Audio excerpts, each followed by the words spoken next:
Donnie and Dolly. The team is supported by ableauctions.ca. Closing your business? We can help. All of our guests today brought to you by our title sponsor, Able Auctions, ableauctions.ca. Hoping to get Hershel Walker on the show next week. You know, when you said that, I was in the neighborhood. I don't care what anyone says. We've been informed by a lot of people in the Laney's inbox. It was Bo Jackson. Okay, so if you go back to Hershel Walker and Bo Jackson, do they not look alike? Did they not have similar games? Thank you. I knew the difference between the two. You didn't correct me. You did not correct me. You know what? You didn't correct me. Oh, so it's my fault. Well, I'm sorry. you didn't correct me. But the big thing about that run was that he bowled over Brian Bosworth. Oh, I was a big Brian Bosworth fan. Supposed to be the second coming, right? Best linebacker all time. What? He was supposed to be the best linebacker. Okay. When he got to Seattle, I had a big poster of Brian Bosworth. You did not. I did. I went to Seattle. I picked it up. Donnie was life-size on the door. I loved it. Okay. TSN Scouting Director Craig Button joining us now. Sorry about the segue there, Craig. How are you, sir? Listen, Donnie, you don't deserve any type of blame here. I mean, this is all on Rick. First of all, there's no similarities between Hershel Walker and Bo Jackson. Yeah. Bo Jackson was the superior athlete to Hershel Walker. He was a better running back. He was a better baseball player. And, Rick, if you can't differentiate between those two skill sets amongst those two guys, then sorry, nobody's going to save you. Oh, come on, Craig. Yeah, and let me just tell you, and Brian Bosworth, he was a steroid boy. Just like Tony Mandrich, who was the second overall pick from Michigan State. Steroid boys. He ended up in Edmonton with the Eskimos, yeah. They were still steroid. They were high picks in the NFL draft. Oh, yeah, they're great next left tackle, the great linebacker. Yeah. They were garbage NFL players because they were all juiced up in college, yeah. Craig, you're killing me. You're just killing me. I will say this: Hershel Walker and Bo Jackson, if I'm not mistaken, I'm not trying to defend Rick, but they did wear the same number. I believe they both wore 34. Right there, Craig. But right there. I can tell them apart. Well, Ken Dryden and Nathan McKinnon wore the same number too. Are they the same player? So you couldn't tell them apart? One was a goalie. Rick gets them confused all the time. Yeah, I could see why. Listen, come on. Bo Jackson was awesome. Like, just awesome. Okay. So was Hershel. Hershel was a great running back, Craig. Yeah, he should get Dallas Cowboys rings because the trade that Jimmy Johnson made to trade him to Minnesota helped the Dallas Cowboys win those Super Bowls. So Herschel's a Super Bowl champion because he got him a boatload of picks because the Minnesota Vikings got sucked in. Yeah. You're on fire today, Craig. Oh, you love the NFL, Craig.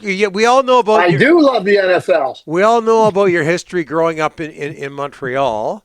And we brought this subject up earlier because the Canucks are selling off their old seats from Rogers Arena. There's a charity component to it, Craig. Do you own a seat from the Montreal Forum? Yes, we have our season tickets. And I'll tell you what, next Tuesday, I will be at home and I will do the show from my Montreal Forum, our family season seats. Oh, nice. You can understand why people would want something like that, right? Obviously, you absolutely. Great memories. I mean, they were our family seats for years. I have great memories of being in the old Montreal Forum, and I don't know how they ended up in my hands, to be quite honest with you. It was really my mom and dad's seats, and somehow they ended up. They're in Calgary now. I can't think of a way to get them back to Montreal, so I'm just going to keep them. Yeah. I would want seats from an arena that I spent a lot of good times at, whether I sat in the seats on a regular basis or not. I think it's a great conversation piece. Absolutely. Hey, Craig, sorry, quick story. I want to tell you, just a quick story about the Montreal Forum. I was with the Dallas Stars, and our Dallas Stars closed the Montreal Forum. It was a phenomenal night. But here was the most, and I mean, being there and growing up, and our team was there, but I got to sit next to Pat Quinn during that game. And I got a history lesson from Pat that night. It was literally 3+ hours sitting next to him as he regaled me with stories about in the NHL, the players and different guys he'd played against from Bellevaux and Bobby Orr. It was one of my most special moments in the Montreal Forum. And Pat, we know how wonderful he was. Wasn't he great? Yep. My brother played pro lacrosse there, by the way, for the Montreal Quebecois. They were coached by John Ferguson. Yeah, well, John was a lacrosse player. Yeah. I tried lacrosse one year. It was indoors, and it was in the hot arena. I lasted one practice because there was two things that really. It was too hot. I was sweating, and if you stopped, you couldn't glide. You had to keep running. So I said, I like The advantages of hockey over lacrosse. Hey, Craig, last night, and he's from East Vancouver, so I want to talk about him. Say what you want about Evander Kane, but the Oilers shut out Vegas 3-0. What do you think of Evander Kane? He was 1 goal and 1 assist last night, 4 goals so far in the postseason. What do you think his return has meant to the Oilers? It's been significant. Obviously, I think that Evander had a little bit of kind of getting some of the rust off in the first series. I mean, there's no question that his desire was there, but he looks like he's got that rust off now. And, when you think about playoff hockey, you think about hard, competitive hockey. Evander Kane is a player that fits that description. He was in beast mode on Monday night versus the Vegas Golden Knights. I thought it was really interesting. Blake Wheeler was on the Sportsnet panel. Blake played with Evander in Winnipeg and Atlanta, and I thought that it was just like his insights into Evander, I thought were tremendous. I thought that Blake really added some real good background on Evander and how this was built for him. But I mean, he was unquestionably a real prominent player for and will continue to be a prominent player for the Edmonton Oilers going forward. Hey, Craig, I just want you to take a look at the Canucks goal coaching situation. They're down to 3 or 4 guys. The guys that we've pinned that are left for the coach, Manny Malhotra, Marco Sturm, Adam Foote still in there fighting. Doesn't look like they're going with a high-profile guy, Craig. What are your thoughts on some of the finalists in Vancouver? Yeah, I don't know. Was Spencer Carberry a high-profile guy? Was Chris Knobloch a high-profile guy? I think that when you start talking about Adam or you talk about Marco or Manny, I mean, you're talking about players that all have experience having played in the NHL, and they've played for good coaches, and they understand.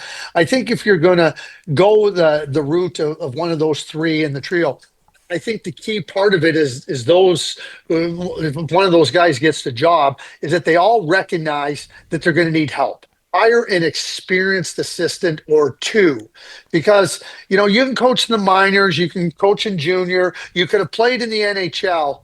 You haven't stood behind an NHL bench, and I think that the NHL is a different animal.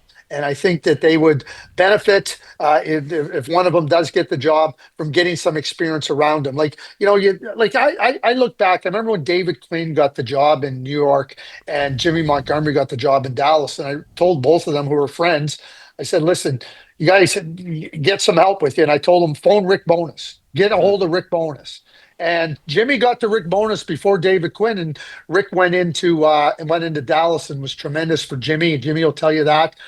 Wherever Rick has been, he's been a real influential member of the coaching staff, whether it's an assistant, associate, or a head coach. And that type of person, I think, would benefit any one of those 3 coaches if they become the head coach of the Vancouver. I think it's important that they recognize that they need help. Craig, when you watch Mikko Ranton and do what he's doing, because Colorado's taken a ton of criticism, why'd you get rid of the guy? We all know a contract's a contract. Something had to happen. Either keep him or he's gone. But man, oh man, Colorado must be thinking, we should have found a way to keep this guy. Yeah, I think that there's going to be a certain level of buyer's remorse. Certainly when not only is he continuing to thrive, but he also took you out of the playoffs. And Colorado played really well versus the Dallas Stars. I mean, they were winning that game 2-0 with 12 minutes left, and then Mikko took it over. But that's what great players do, Rick. And I think that's where maybe some of the buyer's remorse comes in. And certainly, the salary cap's going up 95, 105, 113. And keep in mind that Mikko Rantanen was making 9.25 or 9.5. It was only going to go up $2.5, $3 million. It wasn't like he was jumping from 6 to 13. And I think with the cap going up, there was lots of room. I don't know what happened there, but I think that the trade that the Colorado Avalanche made, getting Drury and getting Martin Necas, and Necas is a really good player. but certainly they're not in the level of player of Mikko Ranton. And then certainly you're watching them perform and you're sitting there kind of, and I know what that feeling's like when you trade a player that turns out to be really impactful and you go, oh, we could have had that guy. It's not a good feeling if you're the former franchise. What was your scouting report on Ratin back in 23, which is just a fabulous draft class, by the way? What was your scouting report on him? Yeah, big, strong, good player. I think the only reason he ended up going ninth in the draft, I think it was ninth, was because his skating was good and it had to improve. And I think if his skating was a little bit better at that stage, he would have been a top 3 player. He was always big, he was always hard, he was always very skilled. Just the skating pushed him down a little bit into ninth, and certainly a big win for the Colorado Avalanche to get him at that point in the draft. I think the other thing too, just to add to Rick, what your question was, is that these guys don't come along. When you find unicorns, unique types of players, you got to find a way to keep them. Bingo. Other players are easier to acquire. Unique guys, you got to find a way to keep them. Okay, so you wear that shirt sitting on the old Montreal Forum seat. It's the perfect interview next week. So we look forward to that, Craig.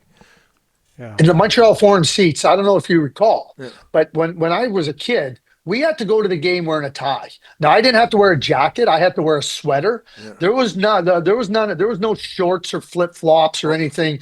When I went to the Forum, I had to wear a tie, and as I got a little bit older, I had to wear a jacket and tie. Wow. That was the rules. That was, if you didn't dress appropriately in the Forum, you got a note. The note came to listen. There's pay attention to the dress code here, and you better adhere to it. That's the way it was. So it's obviously different now. So I can't sit in those seats in this shirt. Okay, you can or you can't. I'll wear a can't. Okay. I'll wear a shirt and tie. I'll have a shirt and tie on next. Okay, and a jacket. Wear a tie with that shirt. Maybe I'll grow my hair out like how it was back in the day, too. Gene Principe, too. Yeah. We get confused all the time. Thank you. Confused all the time. Yep. Thanks, Craig. Next week. Just like Hershel and Bo. Yeah.